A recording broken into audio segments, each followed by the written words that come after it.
this is kind of a PSA to trainers when it comes to implementing the squat from, inception in a program, assessment, exclusion criteria, all the way through to, execution, technique, variations, progressions, etc. Where would you start in like coaching coaches around the squat? Because it does seem to be a bit of a lost art. Right. I think the number one thing that you need to understand, because I get questions a lot about this, like put up a Q&A on Instagram, like people, there's always squat technique or squat or like body proportions versus squat. There's a lot of things that people ask around this that there's not much clarity on. And I think a lot of it has to be very specific to each person. And the first thing is like, why are you squatting? Why are you going to put the squat in the program? And that could be for strength goals, which is my preference because that's the coolest. It could be for hypertrophy. It could be for personal goals or just skill learning. It could be for athletic performance, depending on the athlete and what they have to perform at. It could be for sport, whether we're talking powerlifting, whether we're talking weightlifting. So there's a lot of different ways that you can think about implementing the squat and a lot of different end goals. Like, is the goal to squat as much weight as you can? Is the goal to grow someone's quads and glutes? Like, is the goal just to move better and to accomplish this new task?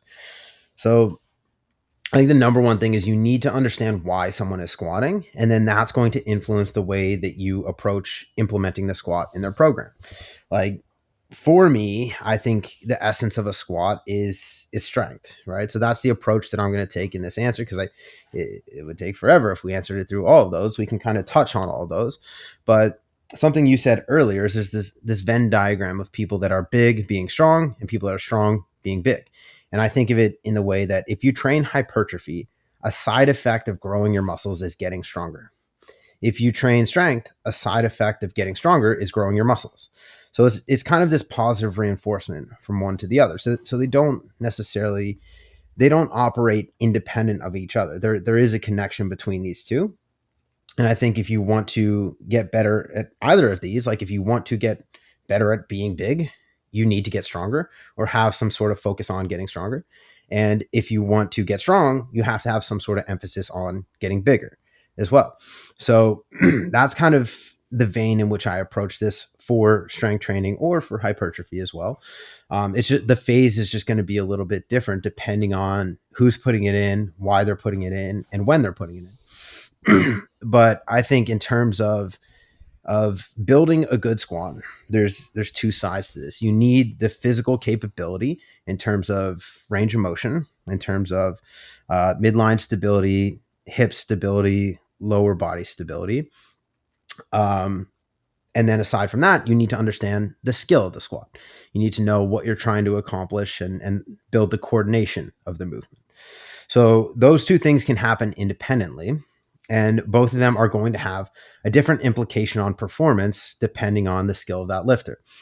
So for most people, someone that, maybe they've never squatted before or the squat is a new movement, I'm going to start very much in building the qualities that make up a good squat, independent of squatting on a barbell. So what that's going to look like to me is number one all the fucking time is core stability, right? That's always going to be where the squat breaks down, is understanding how to stabilize your rib cage and pelvis, how to maintain that orientation that you need throughout the squat, because you're going to be axial loading. The bar is going to be on your shoulders and you're pushing your feet into the ground to move it. So if you don't understand how to stabilize your core, then that's where you're going to fall short every single time. You're just going to be less effective in the movement in general. You're not going to be loading the appropriate muscle groups, and it's really going to stifle your progress out of the gate. So number one is always understanding how to use your core as it pertains to the squat. Outside of that, and that's something you could train every movement that you do. You could train that in your pull days. You could train that in your push days. Like it's really just a general understanding of how to create and maintain a neutral ribcage to pelvis orientation and what that looks like for you. Aside from that, it's going to be building the capacity to hold the positions that you need to maintain to be effective in the squat. And I think that is done much more effectively unilaterally than bilaterally. So when people are learning this, you're going to be able to challenge yourself to a greater range of motion. you're going to be able to be more specific in terms of tissue loading unilaterally versus bilaterally. And this is where it kind of feeds into, is your intention to get stronger or is it to get bigger?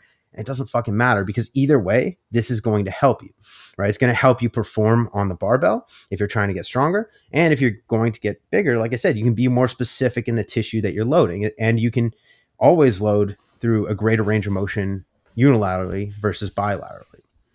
So, like, understanding what that looks like, and kind of taking it back to, I guess, arthrokinematics, or like the definition of function at the hip, is that there's going to be kind of coupled movement patterns, or specific movement patterns that are going to allow us to move in the way that the hip is meant to move, right? So as our hip flexes, that's going to be synonymous with some degree of abduction and external rotation. A lot of times, as the hip extends, it's going to be there's going to be some sort of consistency through internal rotation and adduction. Like if we just talk like walking lunge, like that's kind of the pattern that we want to be able to execute on with the leg inflection versus the leg in extension.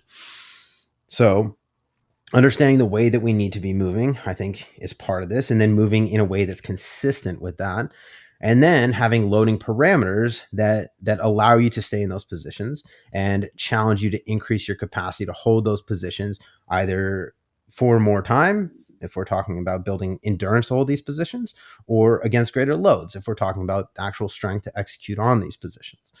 So that's going to be a core component of actually being able to execute later on down the line, is understanding the mechanics at the hip, understanding how pelvic stability and core stability is going to allow for that to happen, and then starting to be able to progress the stimulus there, whether that is volume, whether that is loading, whether that's someone's ability to accommodate center of mass over base of support.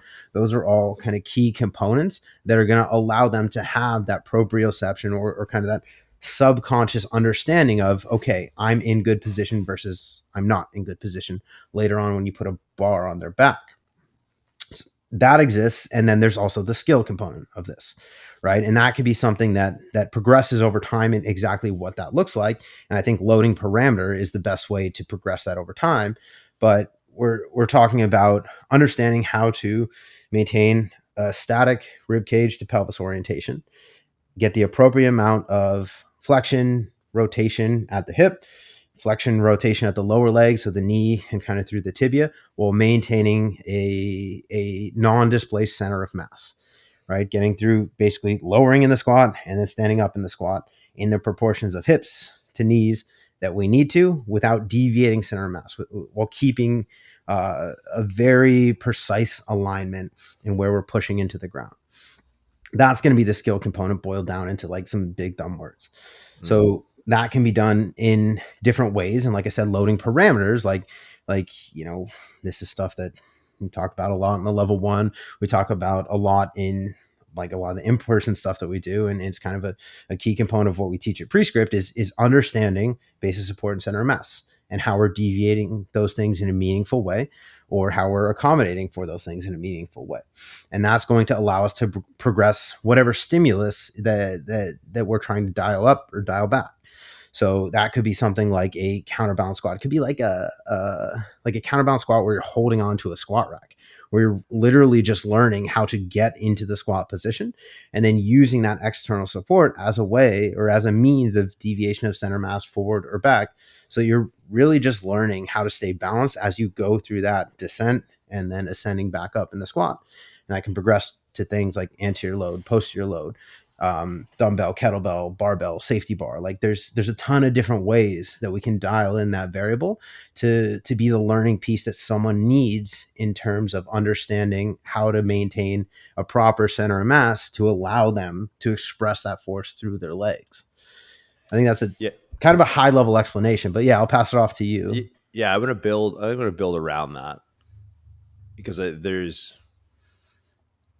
a handful of ways we can go. One of the things I really liked was how you superimpose the strength and hypertrophy as the same thing. And for most people, for a really long time, that road does not split, right? Like that Yeah. you do not approach a fork in the road in your training. Like those the methods by which you achieve both of those goals do not start to diverge for a really long time, Yeah. right? And I think that's something where out of the gate, and we lose this a lot. Like we lose, because there's two things. One, and the first one I wanted to talk about as far as zooming out and applying some of these principles to squatting, and first exclusion criteria of like, is the squat the right move, or where to start with squatting regressions, or where to start with even some of the underlying movement skills that you talked about of like, hey, can we get the spine to be rigid, can we get the hips to be mobile through a full range, can we go get these base level ingredients so we can cook up a good squat,